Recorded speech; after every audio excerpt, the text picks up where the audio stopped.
Okay. Uh, Hello, everyone. If you're going to be typing, can you mute your mic because I can hear it? I'm not typing. Oh, I don't know what that is then. Is somebody's audio popping?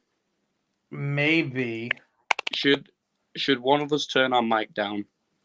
Yeah, mute your mic and see if it goes away because that doesn't usually happen to mine. Okay, yeah, it's gone now.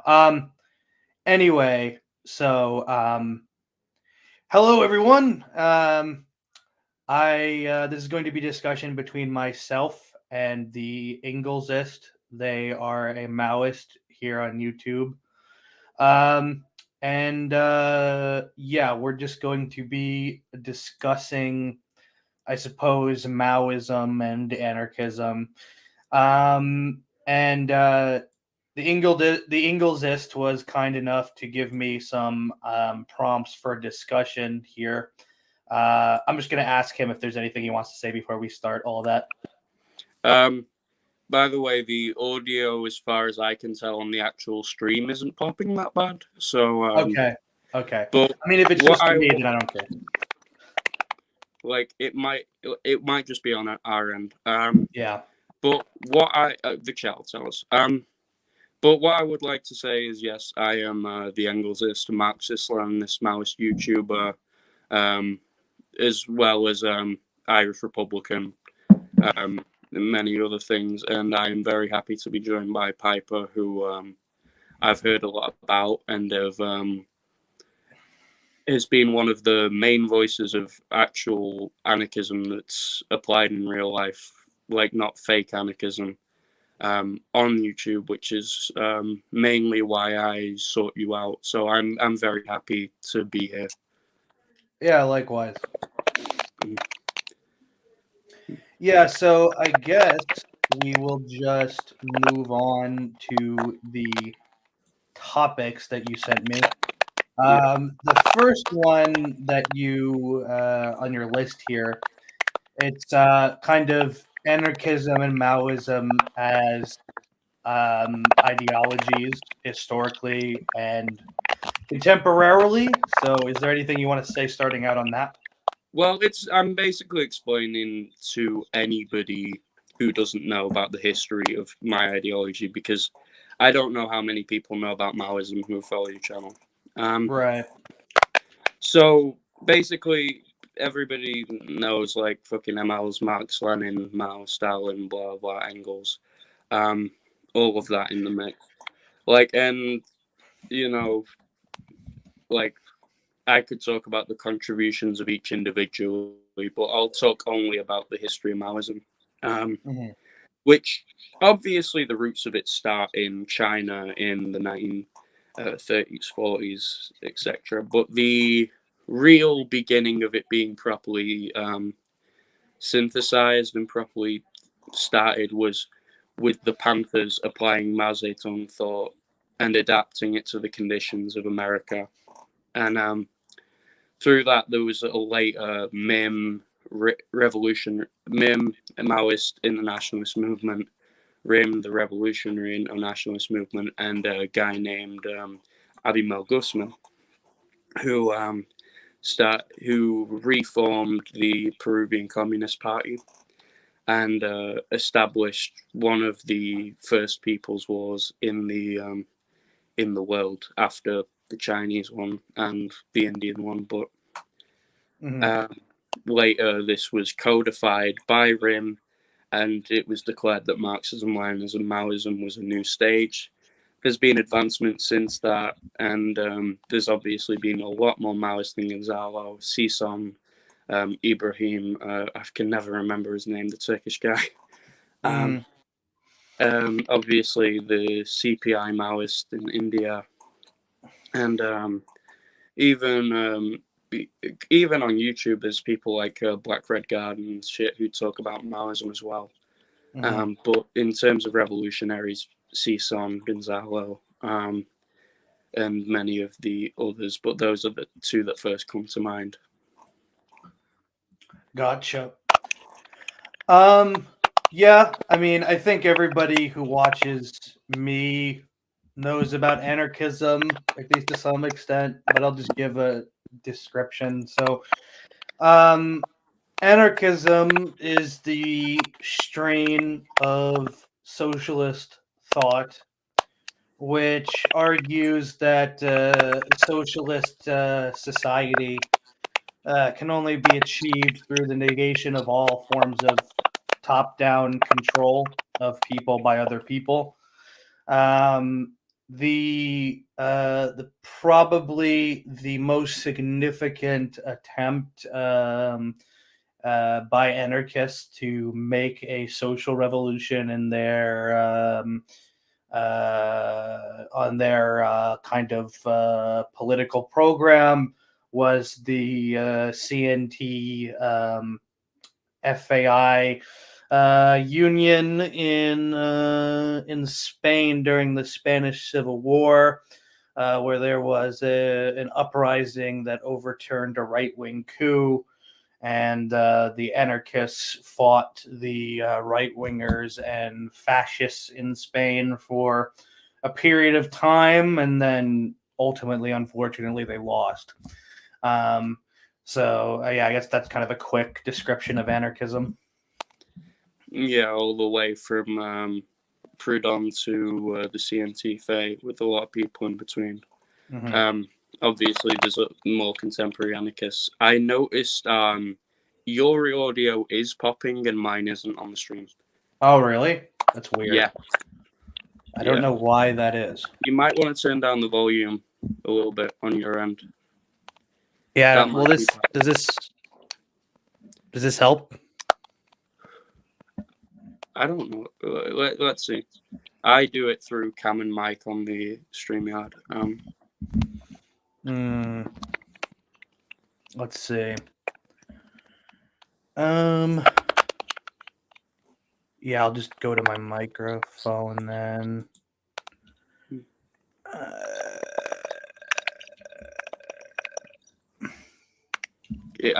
My only thought is that it's peaking. That's the only thing I could really think of.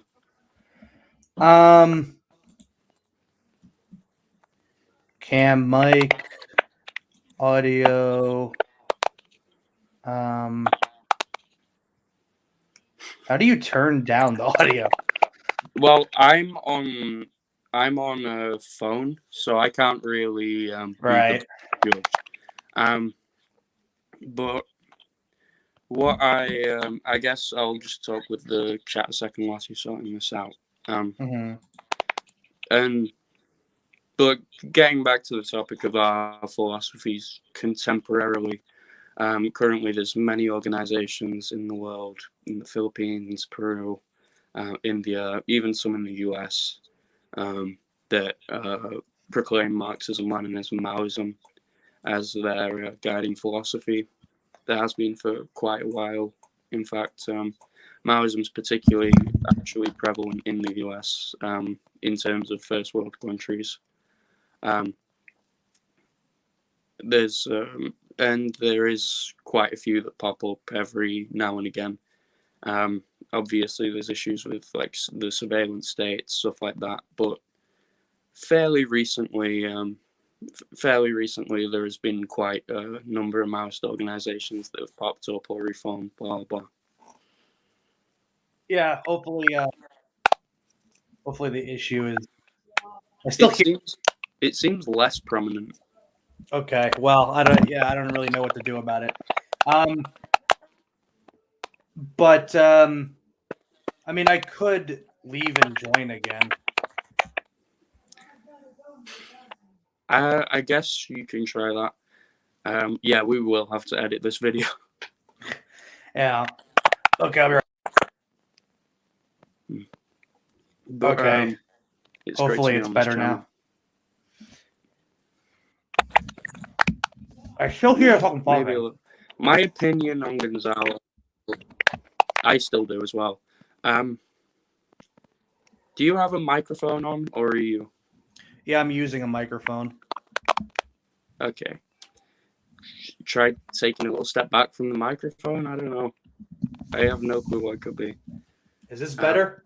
No, we'll get this. Wow. No, it's really bad. know why it's doing that. We're just gonna have. I don't like that it's doing this either. My opinion on Gonzalo. A complicated revolutionary, but a revolutionary who helped further the cause of proletariat revolution. There is no such thing as a bloodless revolution. He has blood on his hands, but he didn't deserve to die the way he died, and everybody should study his stuff. That's the quickest way I can do it. I've made a video on the topic. So, problems with modern day organizing is the next topic.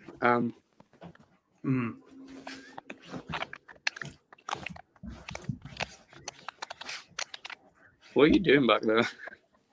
That's probably my dog. Fair enough. We might just have to deal with the popping unless you want to try and turn off your mic and just use the thingy. But yeah, I don't. I guess I'll have to deal with it. How bad is it on the stream? I'd have to look.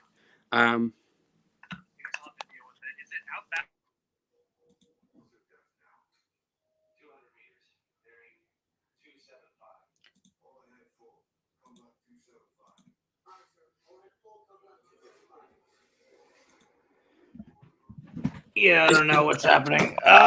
It's not great. It is what it is. Let's just do this. Yeah. Okay. So. Yeah. I'll let you go first. Okay. So I've recently been in activism of Palestine protests. There was the Kill the Bill rallies in the UK. Which unfortunately the police and sentencing bill got in, so that's a bit of a fucking bitch. But you know, we continue on, and the organizing today is.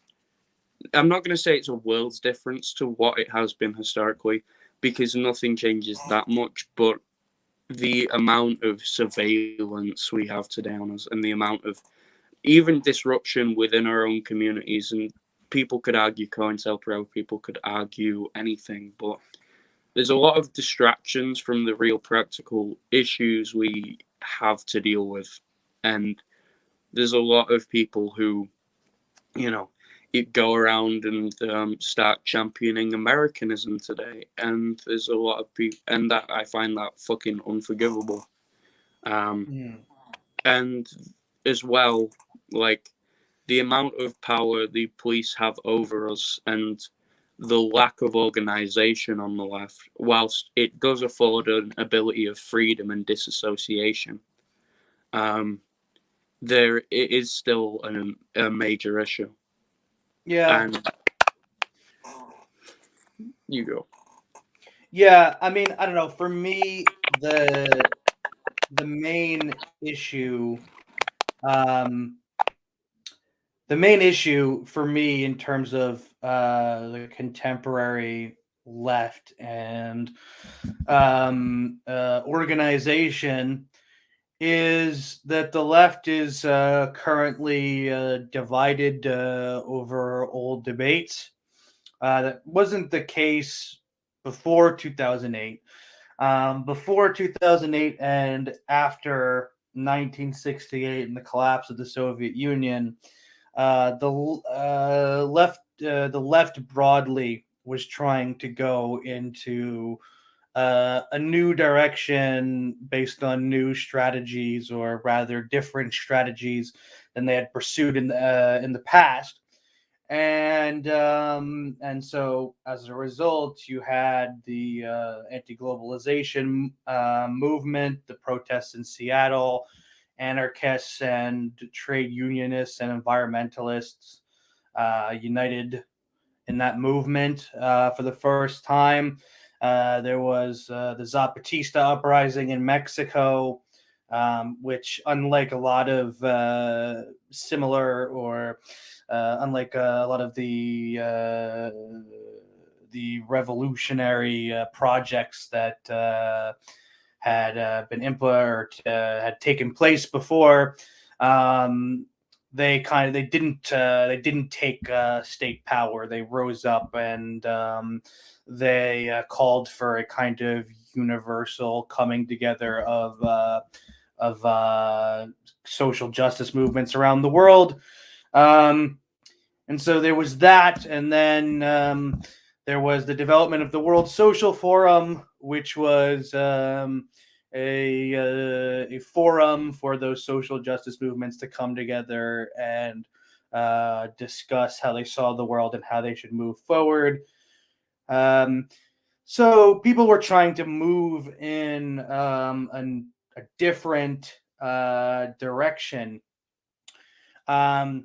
But once 2008 happened and you had the financial crash, then the left became divided in over old debates and conditions of crisis where things were more uncertain than they were before. So I think that's the main issue as I see it.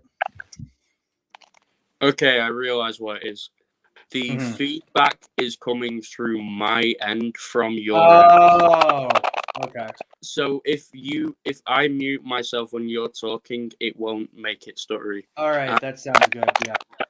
Okay, yeah. So I think that's a very valid observation. I think that the left has actually regressed since the new left of the 60s, and the united front that was established in a lot of those cases was fundamental for the furthering of the left, because a lot of people don't seem to realize that the Panthers got away from Moscow and got away from following like random fucking Politburo members in Russia that didn't have an identification of the actual means and need of struggle in the US, and didn't know the actual the path, like and a lot of people just love to ignore struggles that have been going on for 40, 50 years and actual innovations being made today.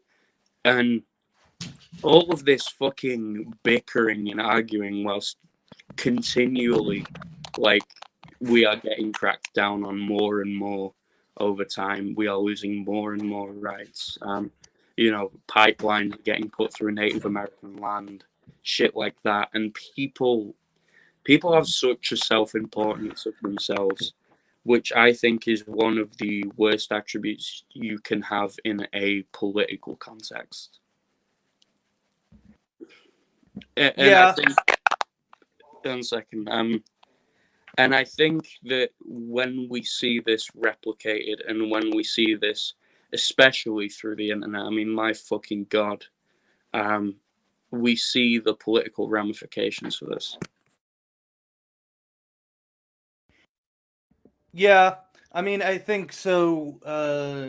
For thousands of years, the increase of technology has allowed the state to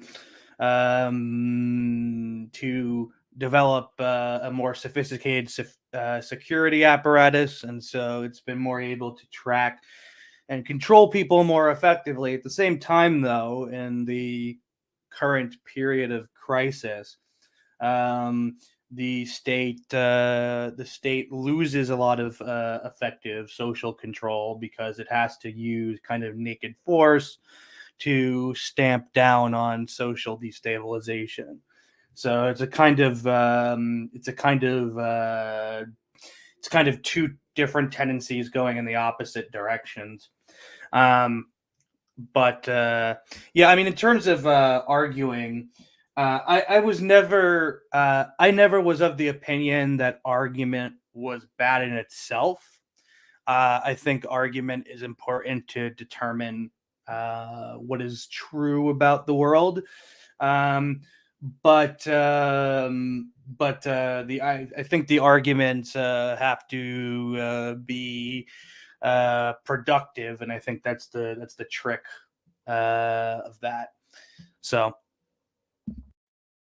Oh yeah, like I criticism and like open critique and debate is important. It's the way that people use it and the way that people like to. It's more about people shitting on people than actual like disagreement. Like I don't agree with a lot of people on the left 100%. Like I think if we did, like it would be.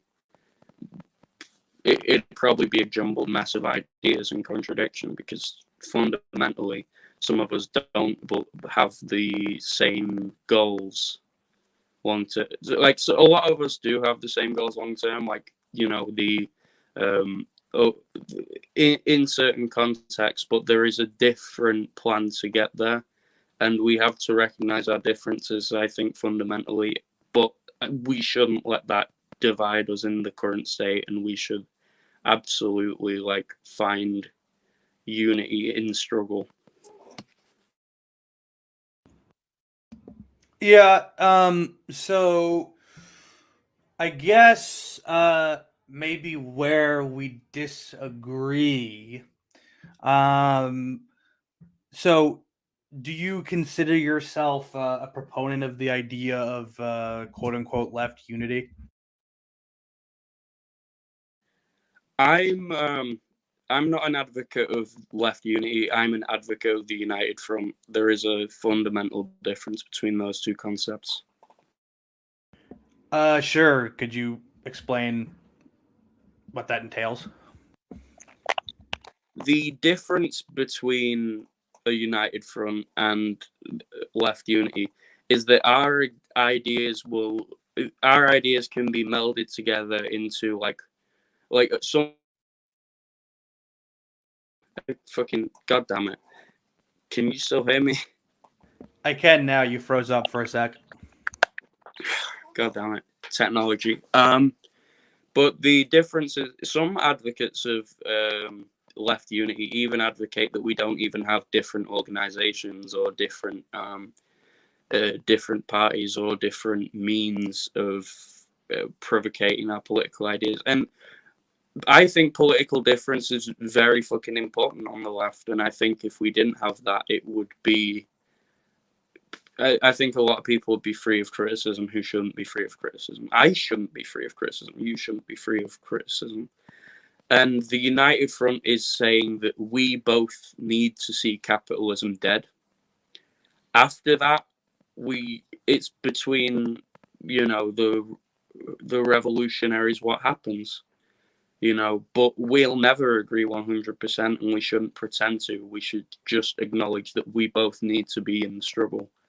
And that's the difference between left unity and the united front. It's a front of many different philosophies, ideas, etc. Sure. Yeah. So I guess where the sticking point is for me is, I mean, yeah, I think I want to see capitalism dead. But I think at this juncture in history, the issue is not how do we get capitalism dead, because I think capitalism is in a period of crisis. And so I think at some point in the next 10, 20, 30, 40, 50 years, it's going to end up being dead anyway. The question is what society is going to replace it. I would like a democratic and egalitarian society. The right would like another form of exploitation. So that's the critical issue for me. So for me, the critical issue is how do movements develop a strategy that can allow them to replace or that can allow them to make the society that ultimately replaces capitalism a democratic and egalitarian one. Okay, yeah, I definitely agree on the point that we do need to be serious about what replaces the society. And capitalism is undermining itself. It has undermined itself before. My thing is that obviously the society that happens afterwards is important, and there needs to be structure in place to make sure it doesn't mutate into its own fucking problem.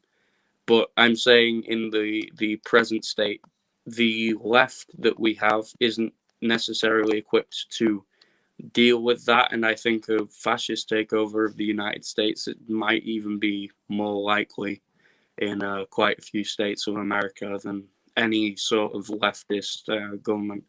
And I do have like philosophical disagreements with people, but to a certain point, as long as we agree on certain principles, the horrors of imperialism, colonialism, and the need to destroy the police state that we have, we can work together in the present circumstances, even if we disagree on even a number of things.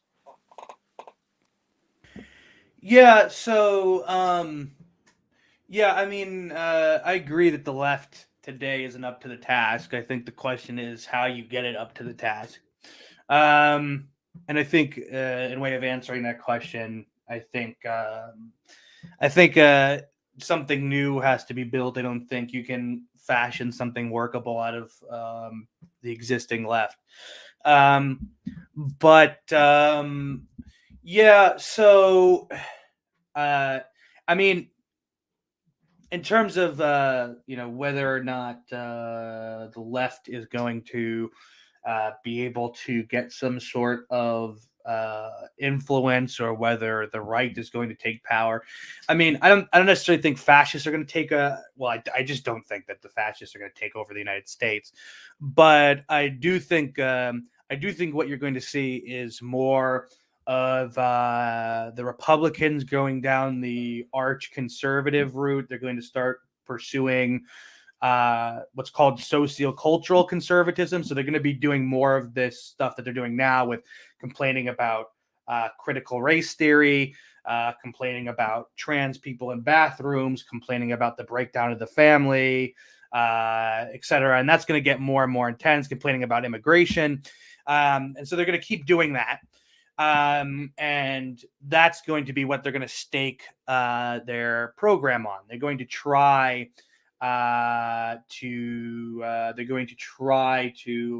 get more people to support that. You know, part of whether they're successful or not is going to depend again on whether the left can mount an actual opposition to that. And I think mounting an actual opposition to that is about rebuilding the left on a sound strategy that recognizes the failures of the past and tries to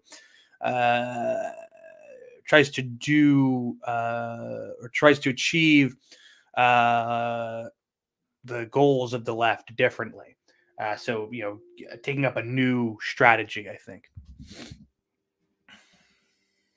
Yeah, I would agree to multiple parts of that. I think it is important to learn from our past. I think if we don't, in the US or in other countries, form rainbow type coalitions and don't learn to share things, then it will bring about fundamental issues that will cause state crackdown on us, because we're seeing state crackdown on our activism currently. Yeah. Oh, sorry. I should have muted myself so there wasn't feedback when you were talking. But so yeah, I mean, yeah, I think state crackdown is a big problem. So when you talk about like rainbow coalitions, can you maybe explore what that means for you? Well, it's an expansion on the United Front, but I'm using it as a historical example of type of organization. Sure. The joining of the Black Panther Party with some of the sub-organizations of that, with SNCC, with what's his name, with SNCC, with the organization. Actually, Kwame Ture was a part of that organization. Sorry, rambling. With SNCC, with the student coalition. Wait, I'm trying to think of the one that isn't SNCC. I'm sorry. It's all good. But those organizations AIM as well, the American Indian Movement. These sort of like agreements and pacts made the New Left in the 60s stronger. We need to build upon these principles because that was the most successful era in some first world countries. But we need to adapt because we're not in the 60s. We are in a vastly different era to the 60s. But by going to the most recent successful struggle in the US, I think that can be quite helpful. That's and I got a lot of that from talking to people like Steve Struggle, who was a member of the Black Panther Party, and talking to people who are part of the New Left, shit like that. Yeah, that makes sense. Yeah, I mean, I think so. Historically, there's been kind of two tendencies in the left movement. There's been verticalism and horizontalism. Verticalism was a tendency to see one struggle as primary and all the other struggles as subordinate. So, labor and socialist movements saw labor and socialism as the primary struggle, or the class struggle as the primary struggle, and either tried to subordinate other struggles like women's movements and movements of national minorities and so forth to their struggle, to the class struggle, and similarly the other way around. Women's movements tried to subordinate the other movements or disregard them. So did movements of national minorities and so forth. So I think the path forward is going to be taking the other route, which is horizontalism, which is about integrating all of these movements as equal parts of the same struggle. So, I mean, I think we broadly agree there. I think that's something that the CPP in the Philippines has actually been really good at, is coordinating these struggles: the anti-colonial struggle, the anti-capitalist struggle, and the struggle of women, gay people, stuff like that. Like the thing is with these movements is that if you are anti-capitalist and not anti-colonialist, I would consider you a third positionist. Like, if you aren't anti-colonial, that's fucking disgusting. Like, there is no justification for that within both of our philosophies, and as well, it is being ignorant to one of the most critical things in why the world is the way it is today. You know, like, if you go back and like people love to say shit about, oh, fucking how underdeveloped the Middle East is, how barbaric they are, when the Middle East was one of the largest innovators throughout the was one of the largest you know, fucking innovators of society and culture throughout the Middle Ages and up till the ending of the Ottoman Empire, and even post that. And I think having a colonial view of socialism will just lead to a type of third positionist fascism, if I'm straight up. And to ignore, you know, the women's struggle is to ignore the struggle of half the people in the fucking world. You know, it's just fucking ignorance. Like, if we don't all coalesce and realize that they connect with each other, then fucking will not only fail and break up, you will make an ideological monster. Yeah, I agree with you. So, I mean, we've broadly agreed for most of this for the time that we've been talking. Do you where do you think we are? What do you think our most important disagreement would be?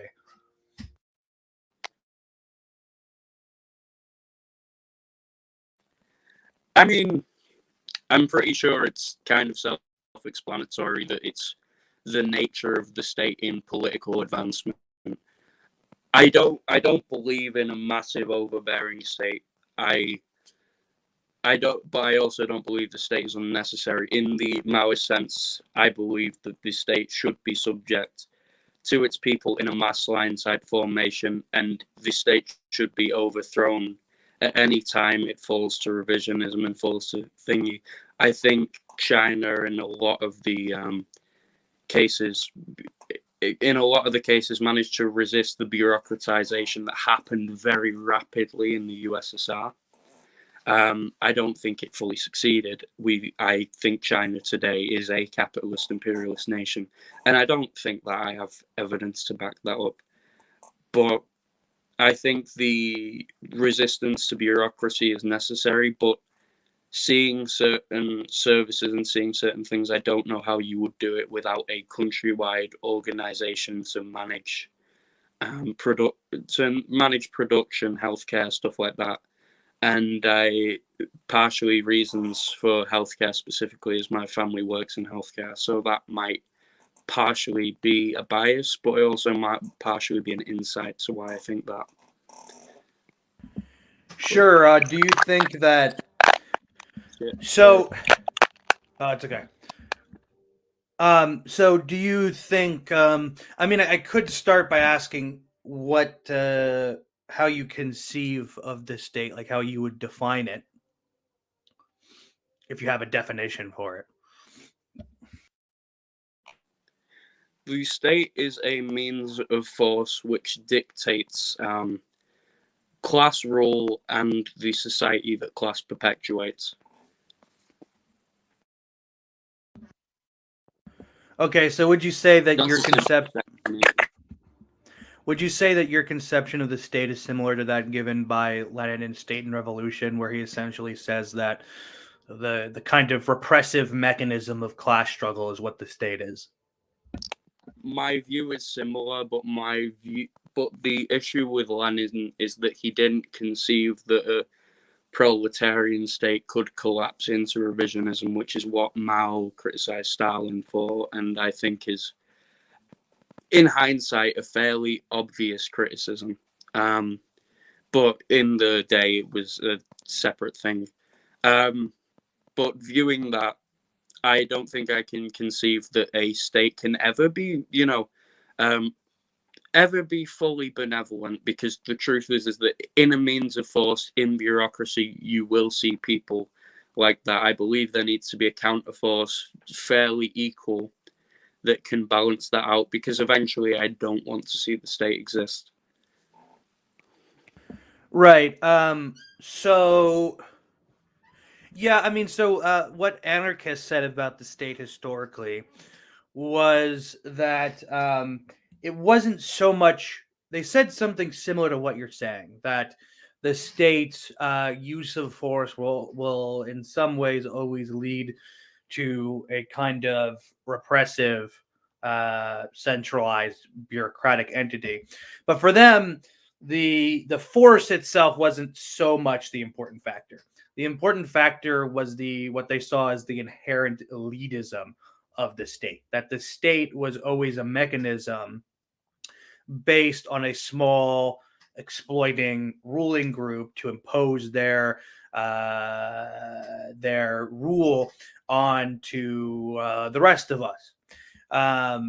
So for that reason, anarchists thought that trying to commandeer the state to make social change would not produce a socialist society that is democratic and egalitarian. Instead, it would produce just more hierarchical relations, more class differentiation, and essentially, kind of inequality and lack of democracy would be preserved. So, do you? So, where would you disagree with that analysis? I think there is a fundamental part of it where the criticism is accurate, because whilst there was a council structure in the Soviet Union, especially in the era, and I'm not surprised in World War II the democratic structure was undermined because it was wartime, and I'm not surprised by it. But that set a precedent of the labor aristocracy and the intelligentsia taking over the core of the Communist Party, which led to Khrushchev, Brezhnev, Gorbachev, these people being in power and being considered good communists. And even in the case, the pro the Cultural Revolution in China failed to root out the rightists in China, and this failure can be learnt from. And I think really it's making anything in society questionable by the classes of society that are most profited off of and most exploited, like the lumpen, the proletariat, sometimes the peasants in certain countries. And I think in this case and in this context, that you can maintain infrastructure without it becoming overtook by these elites. But I think that you would have to root them out by force and have a means to do so, and have a grounds for it. So what is there any mechanism to prevent that kind of elitism within the state, or is it just kind of something that will ultimately happen, and then you have to overthrow the state and possibly establish a new one when it happens? The means to do so, I was going to say the means to do so is the gun, but that's a very simplistic answer. But it gets across the general idea. The thing is that if the state is being overtook by these people, once the people are educated and once the people are conscious, because there's a lot of people who are conscious of bureaucracy and a lot of people who are conscious of social change and regression. These people need to be armed. These people need to be ready to be self-sustaining as well, on a communal grounds. And these people need to be ready to remove these people from power. Deng Xiaoping, Zhou Enlai were removed from power. They were later reinstated by Mao, which I condemn him for.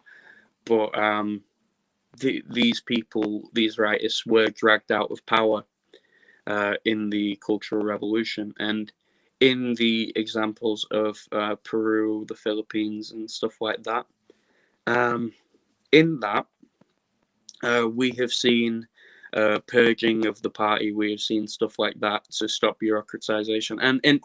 And obviously there's a slight difference between China being controlled by communists and the active struggle, but they have built dual power in the locations that they've took over. They have had to run society, and from what I've seen, the way to do that is to have these militias, to have these councils be semi-autonomous and be ready to take over and have more power to undermine the overarching body.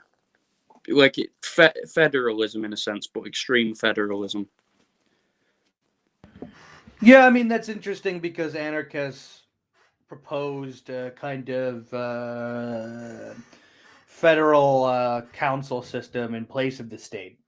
But so I guess the argument that I'd put to you about that as an anarchist is that, sorry, there's background noise and I was wondering if you could hear. Anyway, so the argument I'd put to you as an anarchist is that when a revolutionary movement takes power, historically, it ends up needing to do something called constraining the class struggle. And that basically involves replacing the revolutionary process with a process of statecraft. So the revolution, the popular organizations are subordinated to the state. The opposition is crushed, whether that be kind of bourgeois counter-revolutionary opposition or socialist opposition. And you kind of have the ideological shoring up of the allies of the new power, and the USSR, that was the Comintern. So once you take power, it's not so much historically that when a revolutionary movement takes power, you have this over time degeneration from something that was at one point relatively healthy. It's more that once the very process of constraining the class struggle to maintain state power, or rather maintaining state power, once you take it, immediately becomes an issue of constraining the class struggle and ending the revolution. And so for that reason, I think kind of existing socialism ended up failing to really fundamentally change the world system. But that's my argument. Well, the counter partially was in my sentence, which was the protracted struggle in this means. I don't ever think that these revolutionary bodies should ever be fully subordinate to the state. I only think that there should be infrastructure there on a federal level because of how countries and things work. But in that context, the proletarian cultural revolution is an example of the protracted struggle and the revolutionaries rearming themselves in order to combat the overtaking of this, and that's the main point. But I could ask you questions about how do you run a health system across a certain space of land without overarching infrastructure and an overarching body to do that. I don't find those questions as important because I don't even necessarily believe in getting rid of certain left opposition. I honestly believe that anarchists should probably be around after revolution to question us and should have space to grow. I think that that's an advancement from what the forebearers and people who upheld my ideology didn't understand, is that there needs to be an opposition to present counter arguments from a different point of view from the left, and not just that, as well. There needs to be a culture of revolution that's maintained, which I think had some success in the Cultural Revolution. Yeah. I mean, you said the kind of the healthcare thing wasn't that that kind of mechanism discussion. It's not that important to me because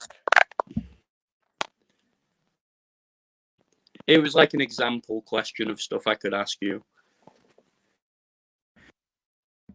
Right. Yeah. I mean, we could get into kind of a historical discussion of the Cultural Revolution and how that fared against tendencies or counter-revolutionary tendencies.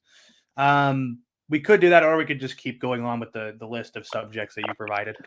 The truth is that the topic of the Cultural Revolution is so vast and changed so much over time that the actual ins and outs of it would make like a fucking super long video on its own. I think we can skip a few questions just because of the actual stuff that we've been talking about. Sure. We've talked about why our ideologies aren't the same. We've talked about We've partially talked about the nature of the surveillance state, modern day organizing. So I think the only real questions are, and I think we even covered why the left needs to work together. Yeah, I think we covered a lot of ground. So I think the only two questions that I'd have is where we are now and what does the left need to do, and practice in the 21st century by extension of that. Right. So when we ask where are we now, what does that mean in terms of where is the left now? Where is society at large now? What are you thinking there? What I'm saying is where where are we now from the where are we now in terms of the threat of right wing people, and where is the left to meet that? Is the more in depth question. Yeah, I think, like I was kind of saying before, I think the primary threat of the right at this point is sociocultural conservatism. So, to kind of make it a little bit of a historical discussion, um, so uh, until about 1968, the in Gromsky's terms, ideological hegemon of the capitalist world system was centrist liberalism. This idea that we'll have some progressive social change, but it will only be partial and it will be slow and it will be implemented by experts. Um, and so that's what kind of led to the European welfare state, the American welfare state, development aid to the third world, and so forth. The right of nations to self determination, actually, unironically, or ironically, a lot of former colonies became nation states. Um, so that was the ideological hegemon, the ideology with dominance. When 1968 happened, the revolution, the world revolution of 1968, challenged centrist liberalism, partly because it challenged the old left, which at this point had become attached to centrist liberalism, in the sense that the parties, the unions, the states that the old left presided over were integrated into the world system as bureaucratic structures that would give some benefits to the population, like full employment or social security or so forth. Um, but those benefits were designed and had the effect of giving the lower strata of the world some stake in the system and thus kind of buying off their support. So, they wouldn't rise up and cause social upheaval. Um, so after 1968 happens and liberalism is kind of overthrown, it still exists, but it's an ideology among ideologies now. It doesn't have the dominance that it used to have. You had the development of something you could call economic conservatism. Conservatism, the heart of conservatism is we don't want any progressive social change. We want the traditional hierarchies to stay, right? So the economic conservatism came in the form of what's called neoliberalism. That's right wing libertarianism in the United States is another name for it. And basically, that was about, okay, we need to get rid of the welfare state. We need to get rid of the power of unions. We need to get rid of development aid to the third world and have free trade. So basically austerity. And that became the dominant political economy for a while. Neoliberalism was dominant. The welfare state was slashed. The third world was made to serve in debt bondage to the IMF and the World Bank. And the power of unions was busted. But once the 2008 crash happened, then governments all over the world had to bail out the biggest institutions, the banks and the corporations, to save the world economy. And so they had to violate the basic principle of neoliberalism, which is that you don't do social spending. So now neoliberalism has also been kind of overthrown by crisis, especially now with COVID, because we've had to do all kinds of social spending to deal with COVID, the governments of the world, right? So um, uh, now the biggest the best chance that the right have to advance their agenda is sociocultural conservatism, which you got in the 70s with neoconservatives. They did the culture war. They did, Christianity needs to be defended. The family needs to be defended. Abortion is bad, that kind of thing. And that's what's been kind of that is now what the right has to pursue in order to be successful. And that's why you've seen Trump with his anti-immigration, xenophobic rhetoric. That's why you've seen similar developments in Europe with Alternative for Deutschland and Front National, et cetera, et cetera. That's why you saw Bolsonaro in Brazil, Modi in India, et cetera, et cetera. So that's the strategy that the right is going to pursue. So given what I was talking about with the left before, that the left is kind of divided over the old debates, I think the left has to start from analyzing the world situation, its own history, and determining what worked and what didn't in the last 200 years of its existence, and trying to do what it was doing after the fall of the Soviet Union, in trying to develop a strategy that will actually work for achieving social change this time and learn from the failures of the past. I think that's critical. Yeah. I think your point about neoconservatism was very good, actually. And to boil it down, I even just thought, like, it's the taking of personal issues like religion, views on the family, views on culture, and spanning them to meaning this is the foundation of America.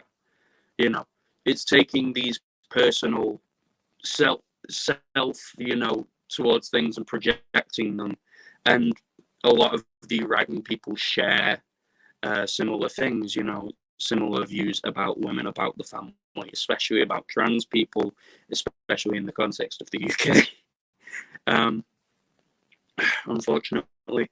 And I think that what we can identify from this is that this cultural movement has persisted since Reagan, capitulating to the evangelical Protestants in thing, and we see the ramifications of this. Uganda, 25% of Uganda's charity money is controlled by Christian evangelical groups from the South in America. 25% of the money goes to Uganda. So it's the intersplicing of these personal issues into not only domestic politics but world politics as a whole. And the thing that you said about the fall of the Soviet Union and the strategy that the left needs to take. If I was gonna coin a term, it'd be new communism. But unfortunately, Bob Avakian, that fucking dick, already took that term, so it's kind of in the gutter. Yeah. But yeah, like with the whole conservative thing, it's not only on a domestic level; it's on a world level. We are, for lack of a better term, in a globalist system. Culture is global, economy is global, and there isn't like this space for. There's a space for nationalism, but there's not a space for even like right-wing economic nationalism in this context. Yeah, I agree with you. It's interesting that you mentioned the Reagan thing, because he not only did he capitulate to the evangelicals, but he actually was the one who got them to be political in the first place. So these fundamentalist Christians, they didn't used to have as much of a presence in politics. A lot of these churches instructed their congregations to kind of, reject politics, remain outside of it, outside of the corrupt world. It was Reagan who kind of mobilized their support for him and got them to be involved in politics, got the pastors and the religious leaders to say, okay, no, now you actually have to go out and you have to vote and you have to be involved in politics. So I thought that was an interesting point. Yeah. As a thing, it's even because if you actually look at the Bible, I'm not going to say it's communist, but it's anti-capitalist in nature because of not only when it was written, but because, you know, Jesus kicks out the moneylenders, camel, eye of a needle. I come from a Catholic background, so I've studied this and shit. And there was something called the prosperity gospel, which was invented by Protestant evangelicals to say that if you had money, that was God putting his faith in you, which is what these televangelists used to say that they were speaking the word of God, even if they were contradicting him and shit.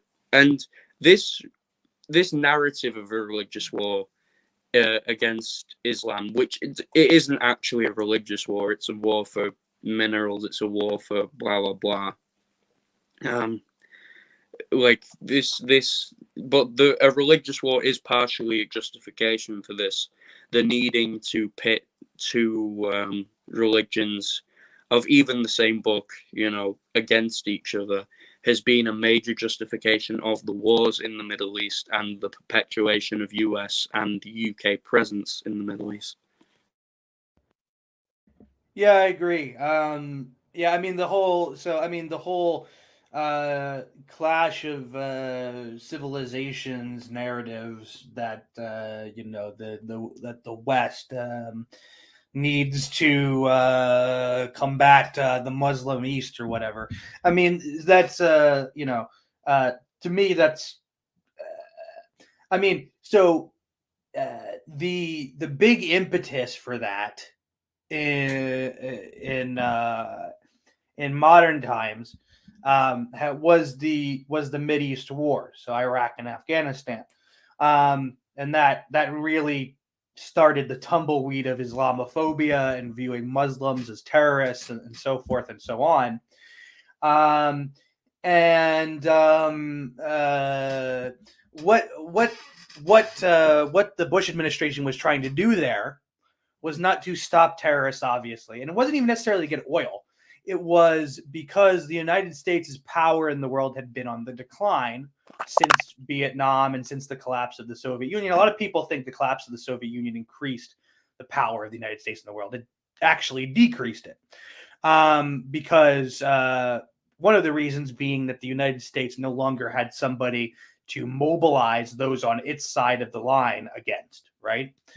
So so the neocons, which were now in power in the Bush administration, they had been in power in the Reagan administration, but they were largely kind of ineffectual, especially since they were focusing on essentially myths about the Soviet Union.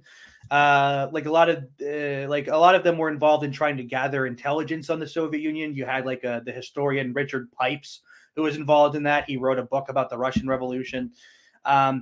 And they basically just they made up a bunch of stuff about what the Soviet Union was doing, about the technology it had, or the intelligence it had, or the terrorism it was sponsoring, and they tried to base Cold War strategy on that. And basically, the actual intelligence community, like the FBI or the CIA or whatever, they had to say, "Well, no, everything you're saying is wrong. We actually know that none of that's true."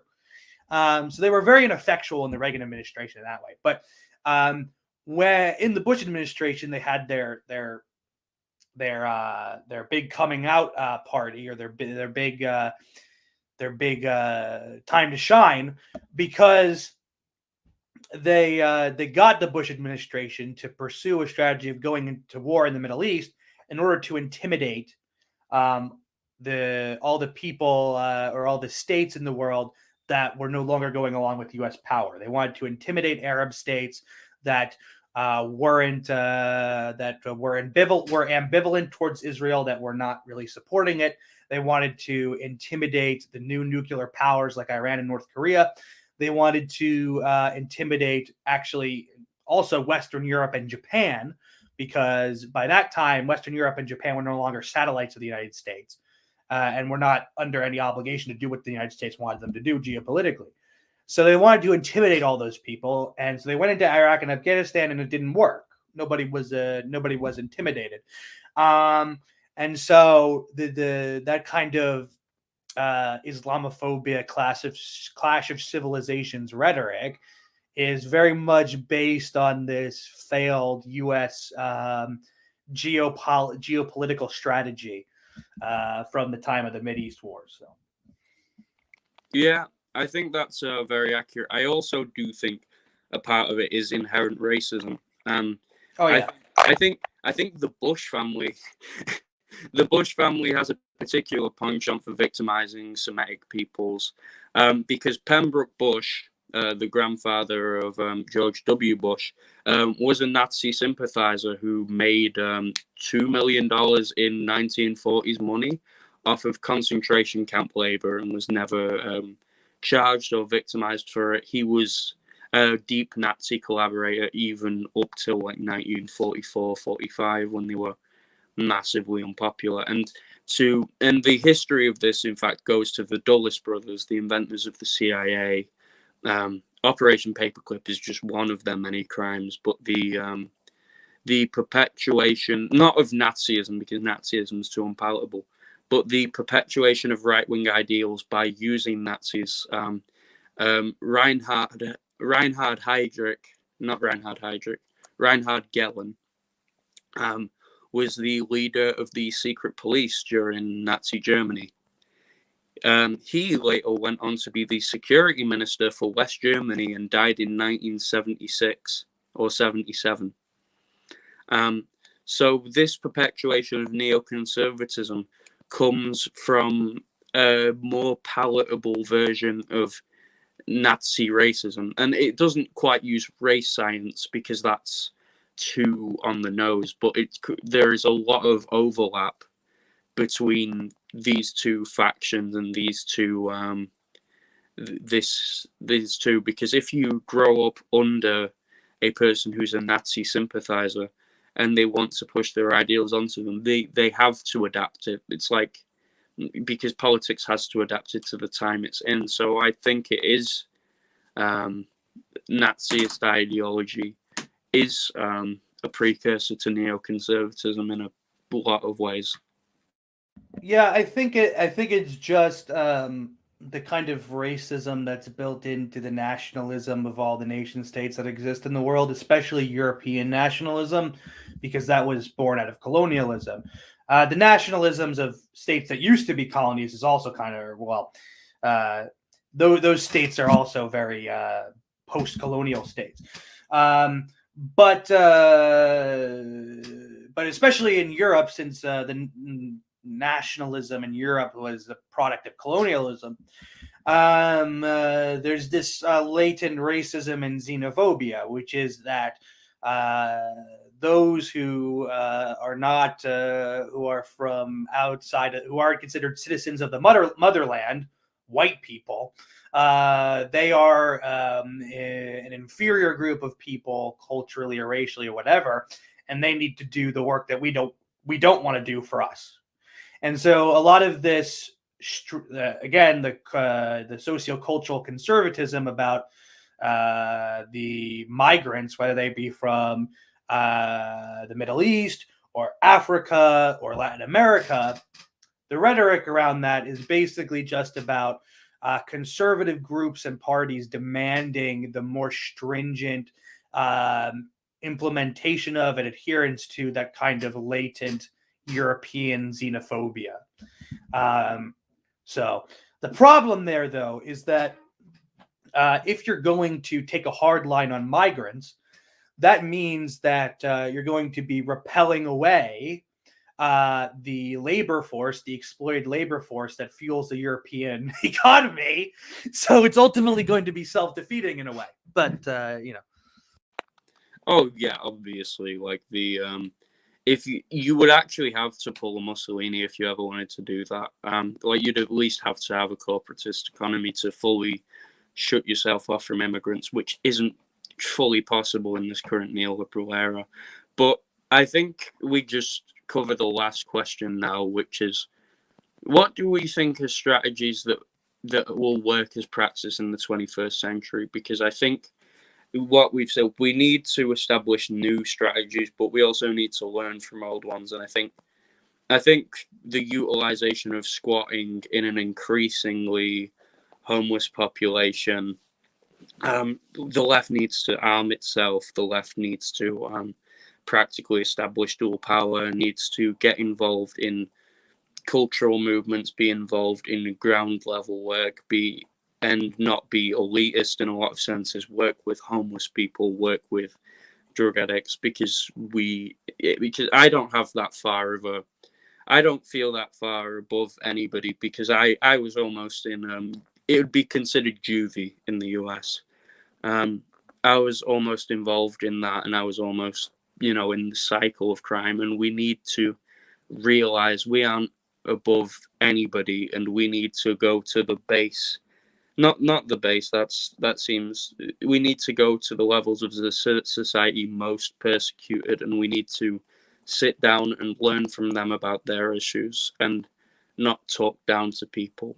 And from that we need to currently go forward and implement strategies that have worked for groups that target these, like squatting in West Germany, like arming in the case of AIM and the Black Panthers. And we need to figure out, how can we do this? How can we do this in the context where you can be filmed at any time, anywhere? And what strategies can we do because we can put out anything online? Yeah, I mean, I agree with pretty much most everything you said there. I mean, I think where we agree in terms of strategy is horizontalism, not verticalism, in the sense I was talking about before. Absolutely. Yeah. And I also agree with you that we need to cater to the most marginalized people.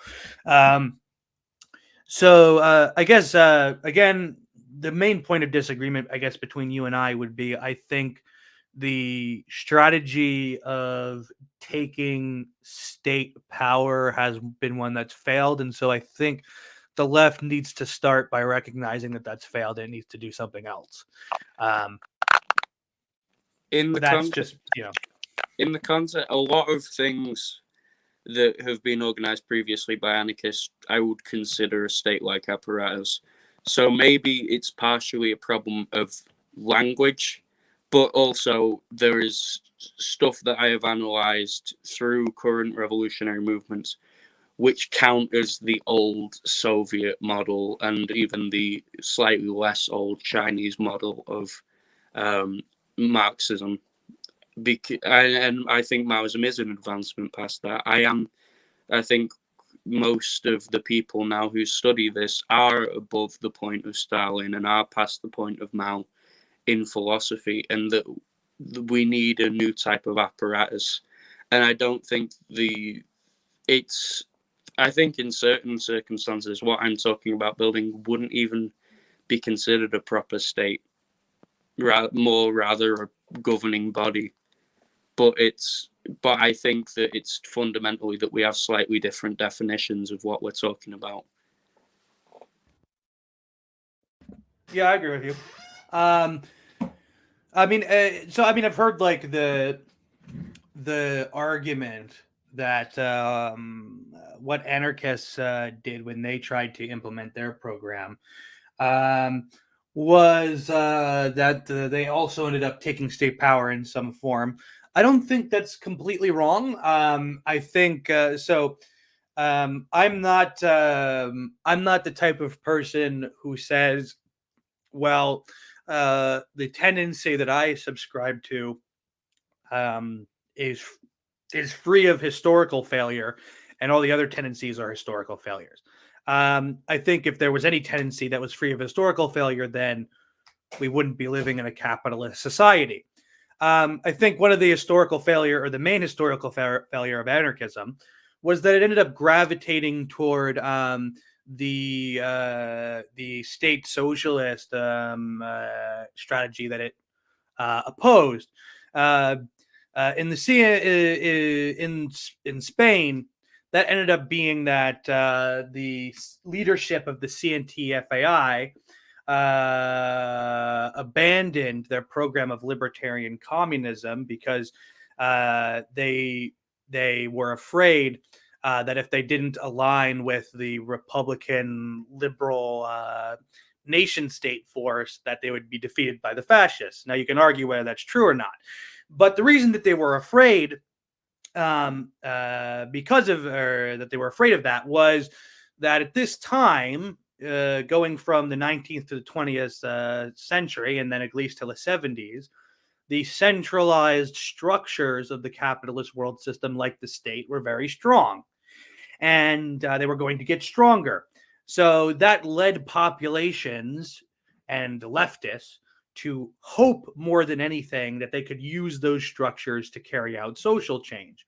And so people gravitated towards those strategies instead of the anarchist kind of multifaceted strategy of cultural transformation through class struggle, through self-organized labor associations, and so forth. So I think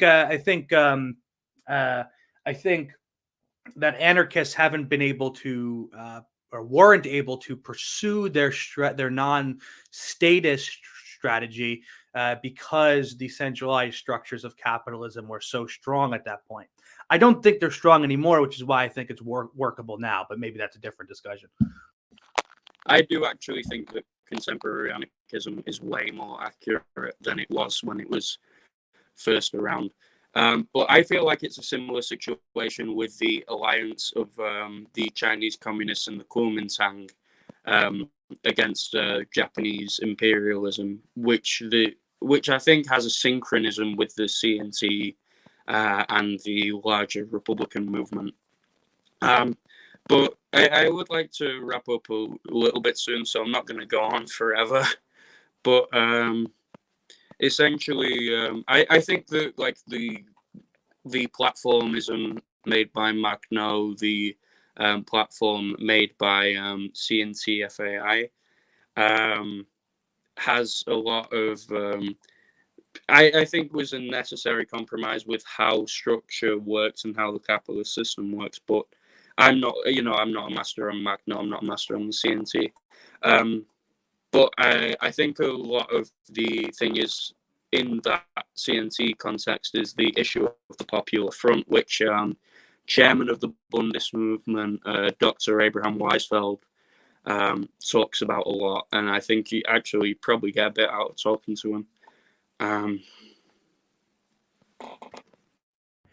Yeah, I mean, I'm good to wrap up here. It was an interesting discussion. Thank you for being on and talking to me. You should get some praise because you were the only Marxist who actually accepted my offer for a discussion. Nobody else but you responded. So. Well, part of that is that I was looking to talk to you in the first place. So it was right.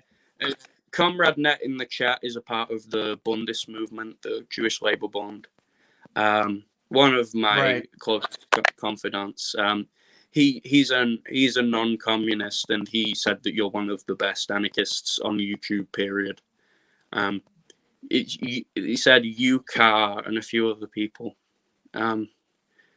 But I'd love to talk again. You know, private correspondence, public correspondence, regardless. Like, I think we got a lot out of this conversation. Yeah, I agree. I'd be happy to talk to you publicly or privately again anytime. So, red salute and solidarity. Yep. I'll see you guys later. Hope you enjoyed the discussion. Peace.